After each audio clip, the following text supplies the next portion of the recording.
По современным меркам онлайн The Finals довольно низок, что в первую очередь создает проблемы матчмейкинга. И если во всяких Европах и США игру находят где-то за минуту-две, то вот сервер Океании, если верить словам тамошних игроков, находится в подвешенном состоянии.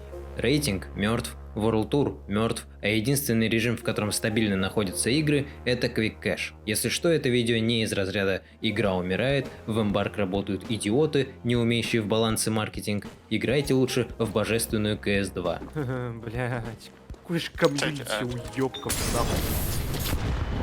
Это видео скорее совет.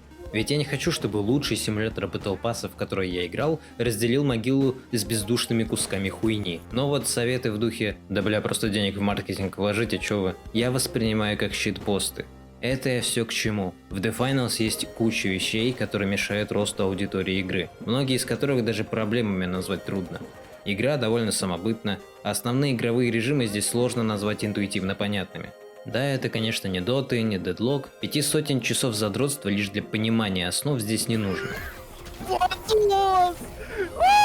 Открыл куб, отнес куб, дефаешь параллелепипед.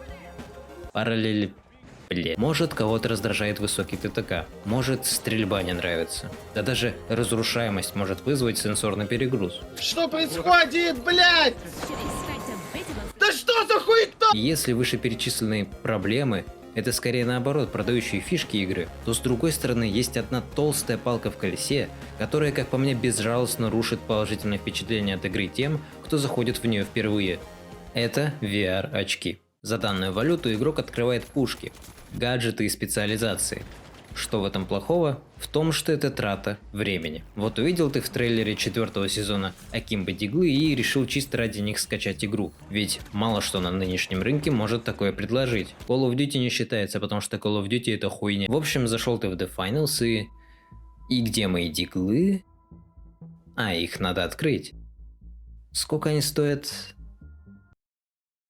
На кой хер мне молот? На кой хер мне пулемет? Я зашел сюда пострелять с пустынных орлов. Для того, чтобы открыть эти диглы, понадобится гриндить 2 часа. Это дохуя. Причем не важно, как пройдут эти 120 с лишним минут. Твой отыгрыш не важен. 1400 VR очков это всегда 2 часа гринда. Хоть ты хиляй свою команду всю игру, хоть сделай 40 киллов за раунд, хоть все ачивки за катку выполни, ты все равно будешь получать фиксированную сумму 10 очков за минуту игры. Конечно, после 2 первых игр тебе выдают аж 2000 очков, и ты гораздо брать что хочешь, но потом ты понимаешь, что тебе нужен дефип, это, то, вот это, и все, ты без денег. Оттого из-за этой системы идет по пизде и билдостроение.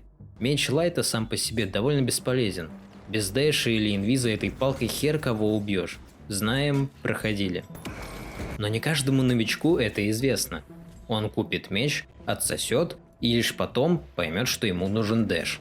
А это еще 80 минут гринда. Только представьте, сколько времени нужно потратить на один готовый лайт билд. А теперь скажите мне, зачем новичку сидеть и гриндить эти диглы, мечи, дэши, которые, кстати, не факт, что ему понравятся, если он может просто скачать условный Marvel Rivals? He already used the TP, this fucking retard! Nice, Venom, you fucking do the game. Nice fucking do, go drop the И поиграть там за всех героев сразу. Новичку в Marvel не душно. Хоть он увидит прорву героев с 10 обилками на каждом, он может пикнуть героя с низкой сложностью и не отсосать хуяку. При этом принося пользу команде, кстати.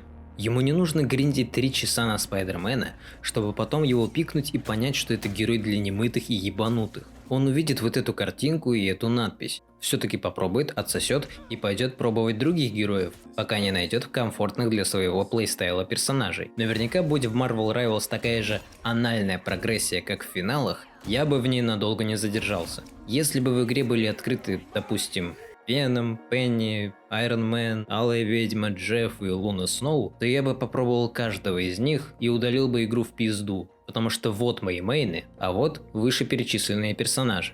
Они не пересекаются.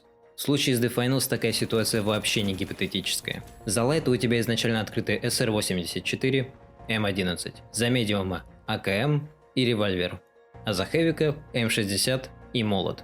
То есть, понимаете, да? Из всей плеяды пушек открыто только 6, и лишь 3 из них относительно просты в использовании. Эмбарк зачем-то вгоняет игрока в рамки гринда, давая ему лишь пощупать пушки и гаджеты на стрельбище. Но какой в этом толк? Если на стрельбище понятно, как работают условные метательные ножи, то вот в игре ты с высокой вероятностью отсосешь и останешься недовольным, ведь на эти ножи ты гриндил где-то 1,5 часа. Теперь у тебя в инвентаре 7 пушек, которые тебе не нравятся, а на следующую еще гриндить и гриндить. Итог предсказуем. Наверняка VR-очки были внедрены для того, чтобы игрок ощущал какую-никакую депрогрессию. Как итог, задроты типа меня уже давно все открыли, и теперь 5000 просто пылятся без дела, новички сидят и гриндят, получая сомнительное удовольствие от игры. А те, кто давно играл и решил вернуться пробовать новый сезон, не могут пощупать собственно контент нового сезона. Бля, хотел Honey Badger пощупать, но тут надо, я не знаю, блядь, сколько часов наиграть, чтобы его открыть. Я ради него зашел, а в итоге мне просто, послали, можно сказать. За год активной поддержки мы получили куда более приятные способы прогрессии, не находите? У нас есть спонсорский трек, прокачка уровня, за который дают скины, и Battle Pass. Да, он платный, но даже на халяву там можно найти что-нибудь интересное. И еще есть World Tour Badge, за который дают донатную валюту и эксклюзивные изумрудные скины. А теперь еще и бэдж за квикплеи. Хотя я бы и за квикосы давал мультибаксы, чего народ обделять-то? Так чё ж делать-то? В идеале отказаться от VR-очков к херам. Разблокировать абсолютно все гаджеты вне зависимости от времени, проведенного в игре, и других факторов. Достаточно добавить плашки сложности для каждого девайса, а самые простые специально выделить, чтобы новички выбирали именно их. И все. Проблемы как и не было. Но если такой подход кажется слишком простым, то эмбарк, прошу. Пусть игрок будет получать по одному стволу или гаджету хотя бы за каждый сыгранный матч. Потому что 4, часа гринда на одну пушку это ненормально. Это норма для таких игр как Call of Duty. А что такое Call of Duty? Правильно, хуй. Конечно, такие изменения не привлекут 300к одновременных игроков. Но они значительно облегчат бремя тем, кто зайдет попробовать лучший шутер за последние годы.